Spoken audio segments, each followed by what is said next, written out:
Vamos ahora de los datos que por estos días preocupan, que tiene que ver con la ocupación de camas de terapia intensiva. Andrea.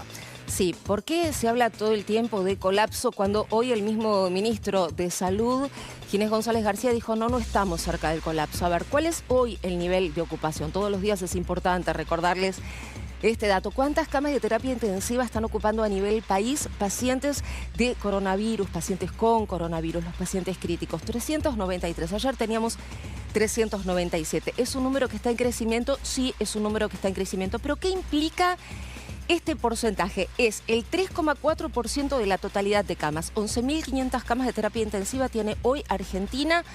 Hay que recordar que desde que comenzó la pandemia siempre se dijo que justamente la cuarentena lo que buscaba era fortalecer, donde allí en la parte crítica de 8.500 camas se pasó a 11.500. Es muy poco el número que está ocupado, pero hay otro dato que hay que tener en cuenta. Porque cuando los especialistas dicen hay que ver otros datos, ¿cuál es el otro dato que ven? La edad promedio de contagio.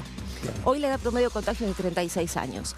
Si la edad promedio de contagio crece, es decir, se acerca a los pacientes mayores, que son los más delicados, los más vulnerables, ese número puede cambiar. Este número puede Ahora, acá cambiar. estamos hablando de camas ocupadas en todo el país, pero también país. es cierto que tenemos una concentración de casos en la zona de Capital Federal y el Gran Buenos Aires.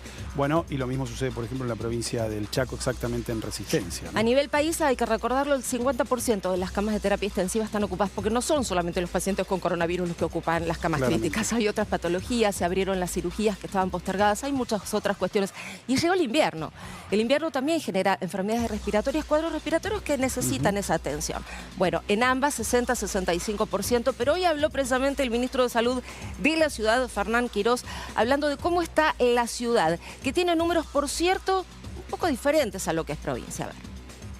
El área metropolitana es un conjunto demográfico muy integrado. Hay mucha gente del conurbano bonaerense que ha usado históricamente los hospitales públicos de la ciudad. Hay muchísima gente que ha venido a tener sus chicos, a atenderse de una enfermedad grave.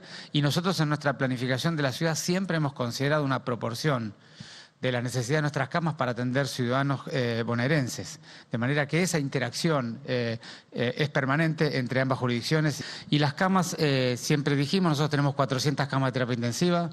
Hasta anoche, 178 en el subsector público, estoy hablando, ¿no es cierto?, están ocupadas, y el subsector privado tiene 1.600 camas de terapia intensiva, y estamos trabajando con ellos para discriminar con más claridad cuáles pueden ser dedicadas al COVID o no de esa cantidad, pero tienen una ocupación que está un poco arriba del 50%. Bien, Andrea, se ha trabajado sobre el incremento en la cantidad de camas. Ahora, ¿hay recurso humano para atender esta situación? ¿Cuántos, por ejemplo, intensivistas hay en la República Argentina? Intensivistas son aquellos que trabajan, por supuesto, en una terapia intensiva. Los médicos terapistas, claro. Bueno, es un número que todos los días también recordamos. No son más de 1.900 los que trabajan a nivel terapia intensiva de adultos. Y desde que comenzó la cuarentena no solamente se fortaleció el sistema en cuanto a generar camas, traer respiradores, sino que también se empezaron a entrenar médicos de otras especialidades. Pero atención, manejar una terapia intensiva no es algo fácil. Aprender a intubar a un paciente no es algo que un médico que no sea terapista pueda aprender en tan poco tiempo. Ese, Ariel, es el otro dato crítico, la cuestión de los terapistas. Gracias, Andrea.